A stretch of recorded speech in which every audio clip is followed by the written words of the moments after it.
स्वागत है दोस्तों आपका हमारे यूट्यूब चैनल इन्वेस्ट टेक्निकल में। दोस्तों आज हम एसबीआई का एक शानदार म्यूचुअल फंड देखेंगे जिसने ओवरऑल 17.74% के रिटर्न्स प्रोवाइड कराए हैं। ये फंड 2013 में स्टार्ट हुआ था। लगभग 11 साल पुराना ये फंड है और पिछले 5 साल के इसके रिटर्न 25.64% के हैं। पिछले 3 साल के इसके रिटर्न्स 24.66% के हैं। पिछले 1 साल के इसके रिटर्न्स 50.73% के हैं और पिछले 6 महीने में भी इसने 13.25% के रिटर्न्स प्रोवाइड कराए हैं। दोस्तों अगर आप लॉक इन वाले म्यूचुअल फंड के अंदर इन्वेस्ट करना चाहते हैं और आप म्यूचुअल फंड के थ्रू टैक्स में भी बेनिफिट लेना चाहते हैं तो एसबीआई का ये फंड उस चीज़ के लिए भी सबसे बेस्ट है। एसबीआई के इस फंड का नाम है SBI long term equity fund. SBI के इस फंड के अंदर अगर आप डायरेक्ट इन्वेस्ट करते हैं तो उसमें सिर्फ जो इसका एक्सपेंस रेशो है वो 0.93% है।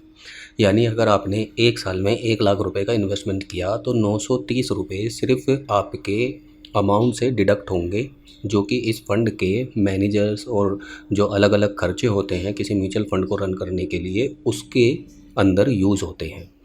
इस म्यूचुअल फंड की जो रेटिंग है वो 5 आउट ऑफ 5 है। ये म्यूचुअल फंड इन स्टॉक्स के अंदर अपने पैसे को इन्वेस्ट करके रखता है। तो HDFC bank, Mahindra and Mahindra Limited, Reliance Industry, Bharti Airtel, ICICI bank, Torrent Power, Tata Motors, ITC जैसी दिग्गज कंपनीज़ के अंदर इस फंड के फंड मैनेजर्स पैसे को डाइवर्सिफाई करते हैं। अब दोस्तों इसका लॉक इन पीरियड 3 साल का है, यानी एक बार अगर आप पैसा इन्वेस्ट कर देंगे तो 3 साल तक आप उस पैसे को नहीं निकाल सकते। अब मान लीजिए आप इसके अंदर हर महीने 5,000 रुपये की SIP करते हैं तो 5,000 रुपये की SIP से और ओवरऑल जो हमने इस फंड के रिटर्न्स देखे हैं वो 17.74% के हैं। तो अगर ये आगे आने वाले टाइम में हमें 17% के रिटर्न्स भी प्रोवाइड करा कर देता रहता है तो 5,000 रुपये प्रति मंथ के हिसाब से 1 साल में हमारा 60,000 रुपये का इन्वेस्टमेंट होगा और 5,822 रुपये के हमें एस्टिमेटेड रिटर्न्स मिलेंगे। तो टोटल हमारी वैल्यू कितनी हो जाएगी? 65,822 रुपये। इसी तरह से मान लीजिए हम 3 साल के टाइम पीरियड की अगर बात करें तो 1,80,000 रुपये का टोटल हमारा इन्वेस्टमेंट होगा, जबकि 56,000 रुपये के हमें एस्टिमेटेड रिटर्न्स मिलेंगे और फाइनल जो टोटल वैल्यू हमारी हो जाएगी वो 2,36,000 रुपये के आसपास हो जाएगी। अब इसी तरह से अगर हम 5 साल के टाइम पीरियड की बात करें तो 3 लाख रुपये का टोटल हमारा इन्वेस्टमेंट होगा 5,000 रुपये प्रति मंथ के हिसाब से और 17% रिटर्न के अकॉर्डिंग 1,74,000 रुपीज़ के हमें ऑलमोस्ट रिटर्न्स मिलेंगे। तो फाइनल हमारी वैल्यू कितनी हो जाएगी? 4,74,000 रुपये के आसपास।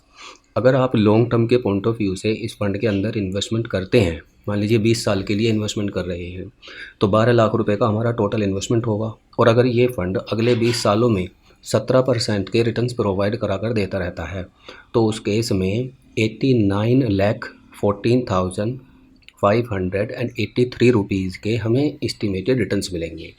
और इन दोनों को, जो पैसा हमने इन्वेस्ट किया और जो हमें एस्टिमेटेड रिटर्न्स मिले, इन दोनों को मिलाकर फाइनल जो हमारे फ़ंड की वैल्यू होगी वो 1,01,14,583 रुपये की होगी।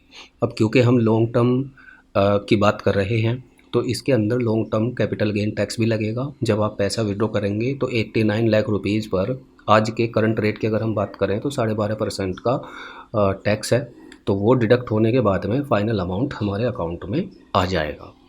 अब इसी तरह से आप अगर चाहें तो इसके अंदर लमसम इन्वेस्टमेंट करके भी छोड़ सकते हैं, मिनिमम 5,000 रुपीज़ का, और मैक्सिमम जितना आपका बजट हो उसके अकॉर्डिंग आप इन्वेस्टमेंट करके छोड़ सकते हैं। अब दोस्तों अब इसके अंदर आपको इन्वेस्टमेंट करना है तो वो आप किस तरह से कर सकते हैं? इन्वेस्टमेंट करने के लिए सबसे सही तरीका है या तो आपके पास में कोई डीमैट अकाउंट है तो आप उसके थ्रू भी कर सकते हैं, अदरवाइज़ आप SBI की ऑफिशियल वेबसाइट से जाकर भी कर सकते हैं। SBI के इस शानदार म्यूचुअल फंड का नाम है SBI long term equity fund. ये एक लॉक इन और ELSS फंड भी इसको कहा जाता है। सो गाइज़, इससे रिलेवेंट अगर आपका कोई भी क्वेश्चन है, क्वेरी है तो आप कमेंट करके पूछ सकते हैं, मैं उसका जवाब आपको ज़रूर दूंगा। धन्यवाद।